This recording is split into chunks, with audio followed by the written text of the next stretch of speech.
The President of the United States picked up the phone and personally called 12 allied nations.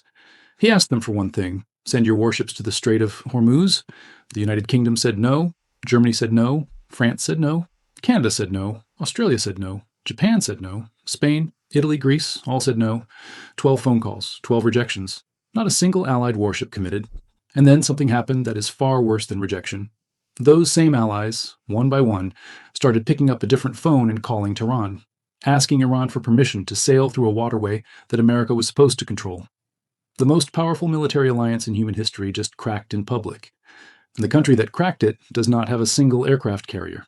My name is George, and what War Room Economics is about to show you today is how Iran pulled off the single most brilliant strategic move of this entire war without firing a single missile. Before we go any further, hit that subscribe button and tap the notification bell right now, because at the end of this video, I'm going to reveal the one calculation that proves America is now spending more money trying to hold this alliance together than it would cost to end this war entirely. That number will shock you. Like this video right now and stay until the end. Let us get into it. To understand why 12 allied nations all arrived at the same answer on the same week, you need to understand that this was not a coincidence. This was not random. This was not 12 separate political decisions happening independently. This was the result of a single Iranian strategy so elegantly designed that it turned America's greatest strength, its alliance network, into its greatest vulnerability. Here is what Iran did. When tensions escalated and the Strait of Hormuz came under Iranian pressure, most analysts expected a total blockade. Shut down the strait, stop all shipping, choke the global economy. That is what everyone was predicting. But Iran did something far more intelligent than that. Iran announced that the Strait of Hormuz is open, completely open, for everyone except American, Israeli, and Allied vessels. Everyone else sails through freely. Let that sink in for a moment, because the genius of this move is not immediately obvious. A total blockade unites the entire world against you. Every country that needs oil, every economy that depends on Gulf shipping, every government watching fuel prices spike, they all have one common enemy: the country blocking the strait. A total blockade would have pushed every allied nation straight into Washington's arms and given Trump exactly the coalition he was asking for. But a selective blockade does the opposite. It splits the world in two. It forces every nation on earth to make a choice. Stand with Washington, and your ships become targets, or negotiate directly with Tehran, and your ships sail through safely. That is not a military decision. That is a business decision. And when you frame it as a business decision, the answer writes itself. Pakistan proved it first. A Pakistani-flagged tanker called the Karachi transited the strait on March 16th, carrying Abu Dhabi crude. Safe passage, no incident. India sent 2 LPG carriers through. Both arrived without a scratch. Turkey received clearance from Tehran. China entered direct negotiations with Iran for guaranteed passage of its crude and Qatari LNG shipments. And then the dam broke. France and the United Kingdom, 2 of America's closest allies, reportedly opened back-channel talks with Tehran about securing their own vessels. Not through Washington, not through NATO, directly with Iran, the country they were being asked to send warships against. Now stop and think about what that means. Every nation that negotiates directly with Iran for safe passage is implicitly recognizing Iranian authority over the Strait of Hormuz. Every successful transit arranged through Iranian channels is a quiet rejection of American control. Iran did not need to sink a single allied ship. It just needed to offer a better deal than Washington was offering. And Washington's offer was terrible. Here is what America was offering its allies. Join our naval convoy. Deploy your warships to the most dangerous waterway on Earth. Put your sailors in the line of fire against a military that has spent 40 years preparing for exactly this confrontation. Absorb the political backlash at home when fuel prices spike even further. And do all of this for a war you were never consulted about, never agreed to, and have no exit strategy for. Here is what Iran was offering those same allies. Stay out of the war. Keep your ships at home. Call our foreign ministry. We will give your tankers safe passage. Your oil keeps flowing. Your economy stays stable. Your voters stay calm. Washington offered its partners the privilege of becoming combatants. Tehran offered them the privilege of becoming customers. For any government making that calculation in the real world, where elections happen and fuel prices matter, the answer is not even close. And the rejections came with words that cut deeper than any missile. Germany's defense minister, Boris Pistorius, gave a 7-word response that will be studied in diplomatic history courses for decades. This is not our war. We have not started it. 7 words that dismantled 50 years of transatlantic military solidarity.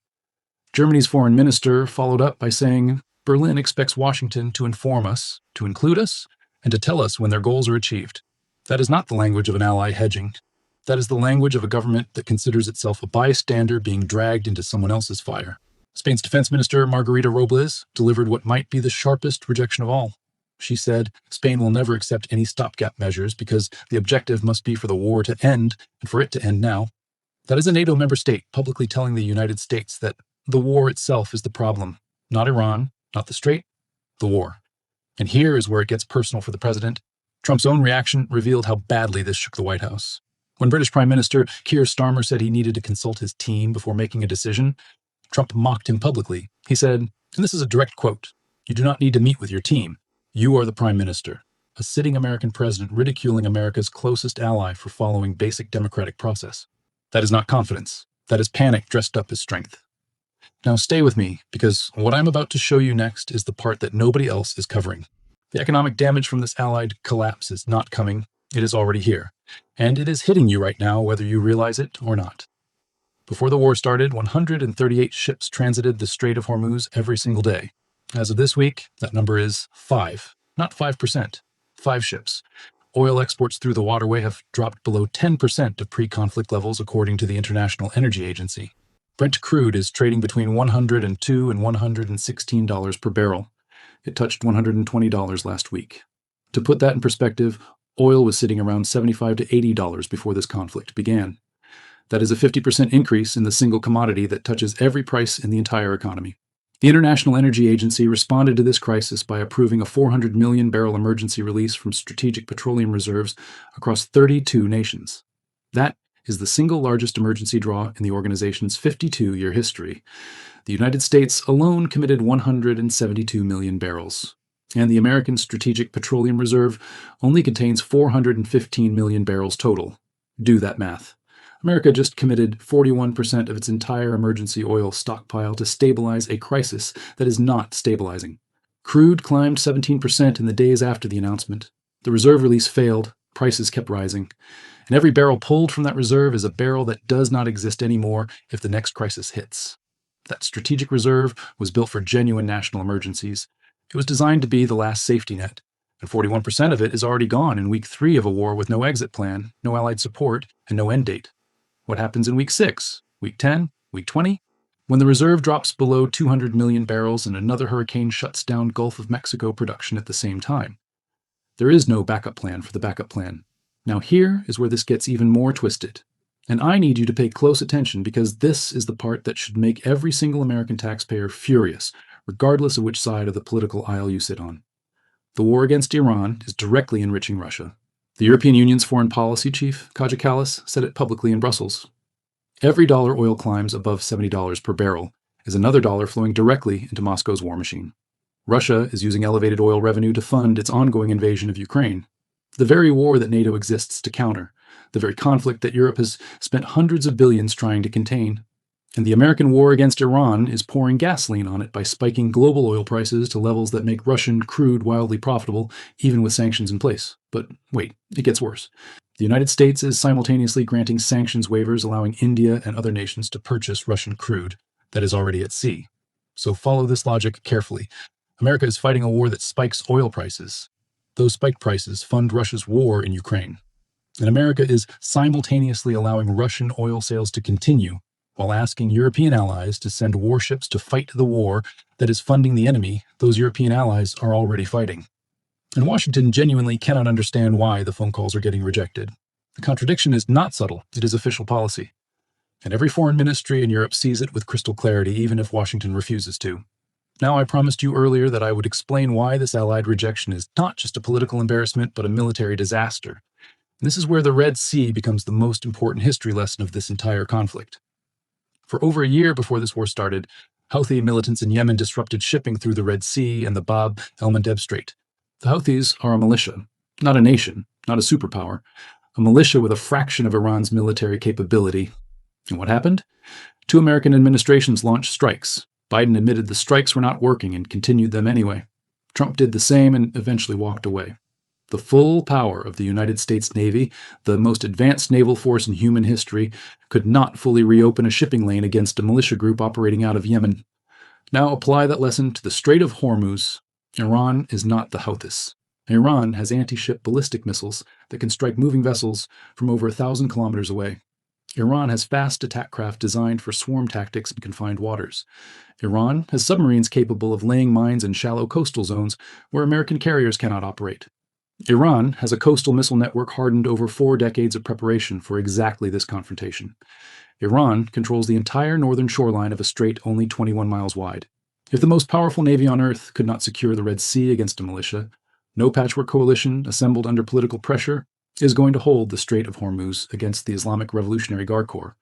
Every allied defense ministry did that math before picking up the phone. And that math is why every single one said no. Meanwhile, the rest of the world is not sitting idle. It is watching and studying. North Korea fired multiple ballistic missiles into the Sea of Japan 2 days ago during U.S.-South Korea military drills. China has increased military activity around Taiwan. Reports indicate the PLA headquarters is monitoring this conflict on live screens, tracking missile trajectories and strike patterns in real time.